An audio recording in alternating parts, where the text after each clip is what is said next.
Supreme Magus, Web Novel, Chapter 256, Crossroads Part 2. Erna's household, after the closing of the academy. Floria Ernas was having the time of her life. Her ranking was high enough to earn her father's admiration and to prevent her mother from nagging at her. She could spend her days as she pleased, riding, hunting, practicing her sword or magic. The only sour note was that she wasn't allowed to leave the estate. Winter was the time of the year when the Ernas, her father's household, and the Myrock, her mother's, would meet to spend some quality time and reinforce their bond. Since she attended the academy, it was her only opportunity to see her cousins and grandparents. There was no bad blood between the families, and although Floria found her mother's bloodline to be quite creepy, she loved them nonetheless. She was aware that while the Ernas embodied the shield protecting the royal family in broad daylight, the Myrock were the poisoned blade that was tasked of taking care of the enemies of the kingdom from the shadows, under the facade of being harmless second-rate nobles. Journey's side of the family was very interested in Freya and Kyla. Since the girls had no blood relationship with the Ernas, the Myrock hoped to have them marry into their household to add their magical talent to their assets and hopefully to their bloodline too. Between her relatives and the parties she was forced to attend to, she never had the time to visit Lith, only hearing from him with the amulet. Whoever said, away from the eyes, away from the heart, was a jackass, right Lucky? Floria said, throwing a chicken leg to the big mastiff, that barked enthusiastically. As long as she fed him roasted chicken, Lucky agreed with everything she said. I miss so much our walks, our talks, the cuddling and everything else. I can't invite him here, or my grandparents would eat him alive, nor can I go to Lucia. They have no warp steps and I have never been there. Going back and forth would take too much time, damn it. A chicken wing earned her another woof of compassion.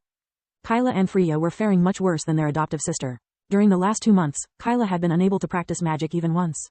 Journey gave Kyla her undivided attention, trying to cram in a single winter the education the other girls had received since birth. Kyla had to learn the proper etiquette during conversation and the meals. How to ride a horse, play at least one instrument, and learn everything about the kingdom's history and current political affairs. Her talent for magic couldn't help her in any of the above, while her shy character made everything more difficult. Day after day, Kyla was forced to talk with people she didn't know and do things she didn't care about. Freya had a lot of free time, instead. She used it to learn about her new family, spending more time with Orion and Journey. Compared to her biological mother, Journey was a much better kind of monster, giving her ample freedom about how to manage her life. Orion was the father she had always wished for, so she soon came to realize that being adopted by the Ernas couple was the best thing that had ever happened to her. Freya spent her days helping Kyla revise the various subjects daily assigned to her and training together with Floria. Outside the academy, the two had still a shallow relationship, but it was slowly improving.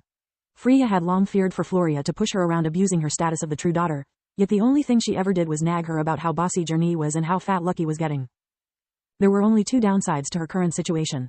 The first, just like for Uriel, was being paraded as the second best student of the White Griffin at every occasion. The second one was closely related to the first, the bad rumors that came with her achievement. Being a former member of the Solivar family was a stigma she was unable to wash away.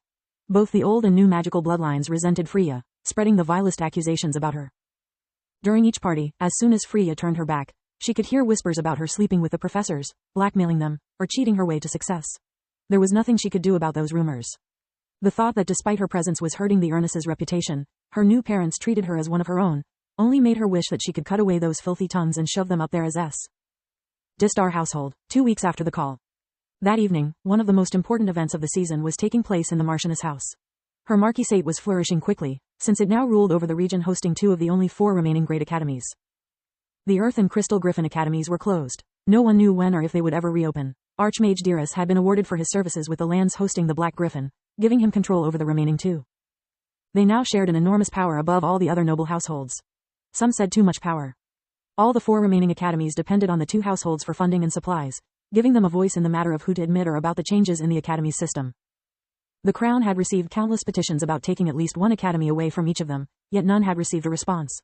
Officially, the Crown was still considering both sides' claims. Off the record, they had already dismissed them all.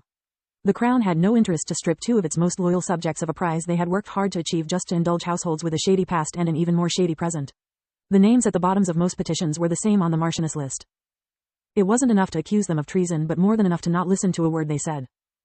That night, Marchioness Distar had gathered the most influential people of the region to celebrate the rankers in the top 20 of the White and Lightning Griffin academies, allowing to students and their parents to mingle together.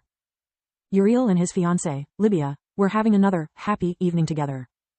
You know, when our parents arranged our marriage, I couldn't help but see you dearest like tricksters hungry for the Finter household wealth. I would have never expected for a commoner's bloodline to become so successful. I admit I was wrong about you. Libya said as soon they got rid of Duke Kalen. I was wrong about you too, Uriel replied with the same plastered smile like hers. I always saw you Finter as thirsty beggars in desperate need to get a bit of magic in their bloodline. I knew all along that your family has given birth to more dragons than mages in the past. He added viciously. I hope we could at least keep things civil between us, but as I said, I was wrong.